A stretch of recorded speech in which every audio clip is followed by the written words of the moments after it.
Hello friends, स्वागत है आपका अपने YouTube channel Chaturvedi English classes में। मैं जितेंद्र चतुर्वेदी आज आपके लिए एक पोएम लाया हूँ जो कि class 9th UP board class 9th की पहली पोएम है। ये उस पाठ्यक्रम में पढ़ाया जाता है जिसका नाम है the mountain and the squirrel. इसके जो कंपोज़र हैं वो हैं मिस्टर राल्फ वाल्डो इमर्सन जी। और ये जो पोएम है इसमें दो ऑब्जेक्ट हैं जो एक दूसरे से झगड़ा करते हैं। एक दूसरे से झगड़ा क्यों करते हैं? वो एक दूसरे को नीचा दिखाने का प्रयास करते हैं कि मतलब बड़ा वाला कहता है कि तुम छोटी हो, इसलिए तुम मुझसे जलन करती हो, जेलसी रखती हो, और मैं तुमसे बड़ा हूँ और मेरे पास ज़्यादा टैलेंट है, मैं तुमसे ज़्यादा टैलेंटेड हूँ, मेरे पास ज़्यादा क्वालिटी है। तो छोटा वाला कहता है कि नहीं, ऐसा कुछ नहीं है। इस धरती पर, इस अर्थ पर सबका अपना अपना पर्टिकुलर प्लेस है। तुम्हारा काम क्या है? तुम जिस लिए यहाँ पे हो, वहाँ जो काम तुम्हारा है इस धरती पर, तुम अपने काम के लिए हो। और मेरा काम, मैं इस धरती पर जिस काम के लिए हूँ इस अर्थ पर, वो मेरा काम है। इसलिए कोई किसी से छोटा बड़ा नहीं है। सबका अपना अपना एक पर्टिकुलर काम है और उस काम से, यानी फिर हर एक चीज़ से, एक छोटी से छोटी या फिर बड़ी से बड़ी चीज़ मिला करके, जैसे एक एक टाइम, एक एक क्षण मिला करके एक वेदर का निर्माण होता है, एक मौसम का निर्माण होता है, और उस मौसम के साथ एक ईयर का निर्माण, एक साल का निर्माण होता है। वैसे हर छोटी सी छोटी चीज़ों को मिला करके और हर एक बड़ी से बड़ी चीज़ों को मिला करके एक स्फेयर मीन्स अर्थ, इस अर्थ का निर्माण हुआ है। इसलिए न तो कोई छोटा है और ना ही कोई बड़ा है। तो फिर अब हम इस पोएम को स्टार्ट करने से पहले थोड़ा सा पोएट महोदय के बारे में जान लेते हैं। पोएट महोदय हैं राल्फ वाल्डो इमर्सन, जिनका जन्म 25 मई 1803 अर्थात 25 मई 1803 में हुआ था। और इनका जो बर्थ प्लेस है वो है बोस्टन, यूएस, अर्थात यूएस के बोस्टन में हुआ था, जो मैसाचुसेट्स में एक प्लेस है। और इनकी जो अल्मा मीटर था, अर्थात इनकी शिक्षा दीक्षा जो थी, वो हार्वर्ड डिवाइनिटी स्कूल में हुआ था। वहीं यूएस मैसाचुसेट्स के हार्वर्ड डिवाइनिटी स्कूल में। और एक अमेरिकन एसेइस्ट हैं, लेक्चरार हैं, फिलासफर हैं एंड पोएट हैं। और ये सबसे ज़्यादा रिलीजन में बिलीव करने वाले पोएट हैं। ये धर्म में ज़्यादा विश्वास रखते हैं और धर्म के साथ साथ ये प्रकृति में सबसे ज़्यादा विश्वास रखते हैं, क्योंकि काफ़ी पोएम्स जो इनके हैं वो ज़्यादातर नेचुरल मैटर्स पे रिलेटेड हैं। और क्या कहते हैं कि ये अपने पोएम्स में, अपने एसे में ज़्यादातर नेचर से रिलेटेड या फिर गॉड से रिलेटेड मैटर को रखते हैं। इनकी बेसिक थीम जो होती है वो बेसिकली वो डिपेंड ऑन क्या कहते हैं spiritual matters, basically spiritual matter पे डिपेंड होता है। तो अगर इनकी कंपोजिशन में देखा जाए तो ब्रह्मा, कॉनकॉर्ड, द रोद्रा, उरियल, और उसके बाद बोस्टन हिम, और उसके बाद टर्मेनियस, और भी बहुत सारे पोएम्स हैं जिनका बेसिक थीम बेसिकली गॉड से रिलेटेड होता है, स्पिरिचुअल होता है। और ये 19th सेंचुरी के poet. He was a spiritual poet and believe in religious and social beliefs. तो कहने का मतलब ये है कि ये एक आध्यात्मिक पोएट, अर्थात इनका जो क्या कहते हैं पोएम कंपोजिशन का जो मैटर होता है वो अध्यात्म से रिलेटेड होता है और नेचर से रिलेटेड होता है। सबसे ज़्यादा सोशल मैटर को डिपिक्ट करते हैं अपने पोएम्स में।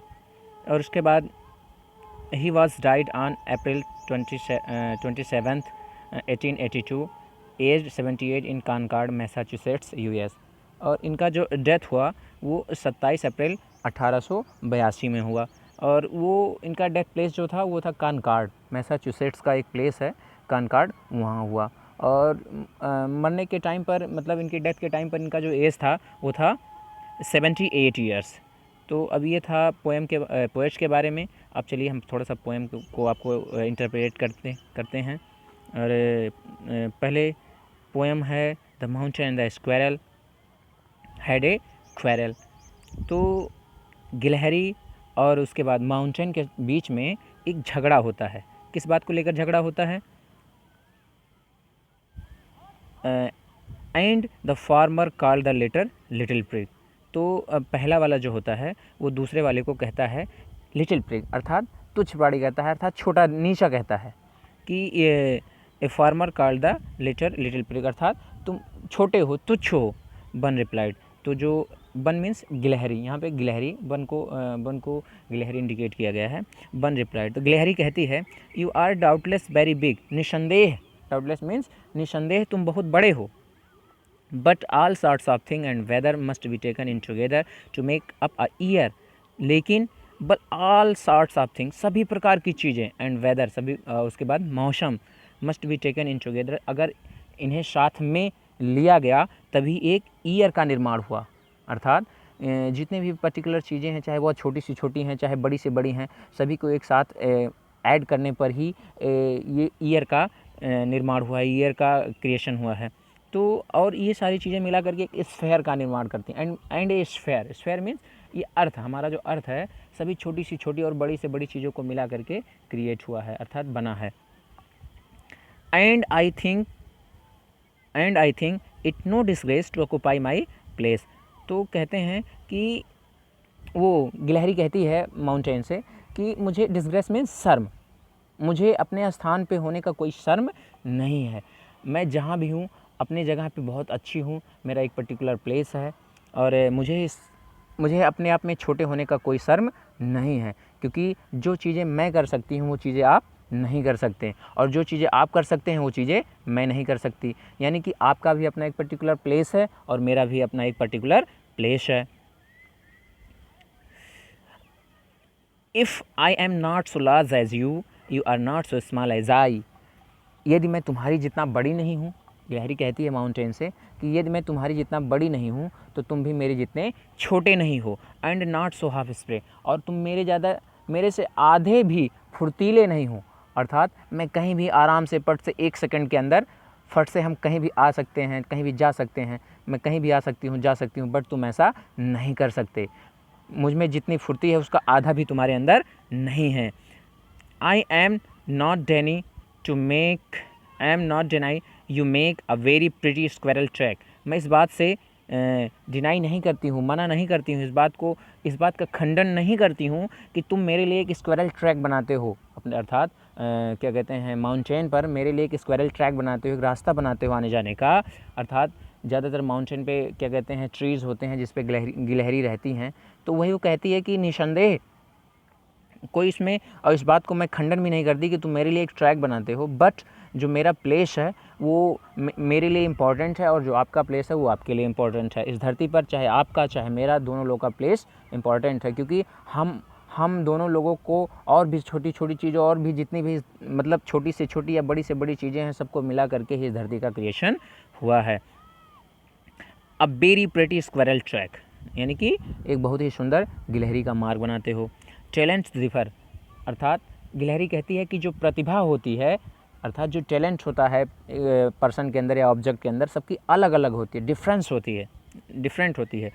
All is well and wisely put, सभी को, ऑल इज़ वेल, सभी चीज़ों को अच्छी तरीके से, वाइजली अर्थात बुद्धिमानी से रखी गई हैं। अर्थात इस धरती पर जितनी भी चीज़ें हैं सबका अपना एक पर्टिकुलर वर्क है और वो उस वर्क के लिए यूज़ होती है। तो ये उस चीज़ का उस धरती पर या फिर उस प्लेस में एक पर्टिकुलर स्थान है जो कि एक बहुत ही बुद्धिमानी तरीके से सबको सेट किया गया है अब अपने अपने वर्क के लिए, बाय गॉड के द्वारा एक मतलब एक ऑब्जेक्ट को इस धरती पर करेक्ट किया गया है, सेट किया गया है कि आपका ये वर्क है, आपका ये वर्क है।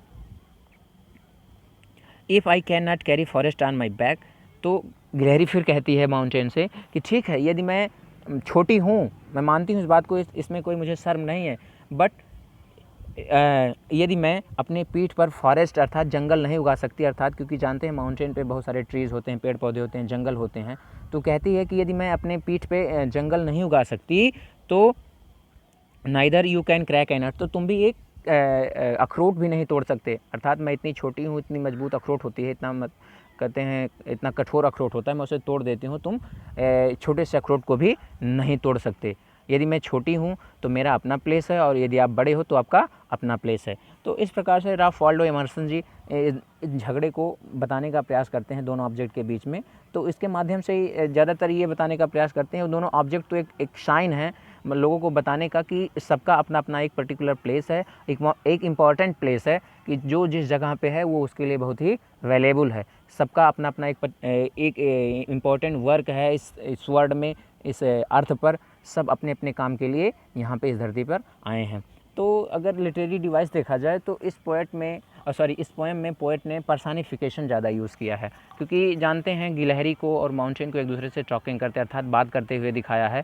तो गिलहरी को भी और उसके बाद माउंटेन को भी पोएट ने पर्सनिफाई किया है। तो पर्सनिफाई करने से पर्सनिफाइड करके दोनों को एक दूसरे के झगड़े को डिपिक्ट किया है। तो आशा करता हूँ कि ये पोएम आपको भली बात समझ में आया होगा, और फिर अगले दिन एक नई पोएम के साथ मिलेंगे।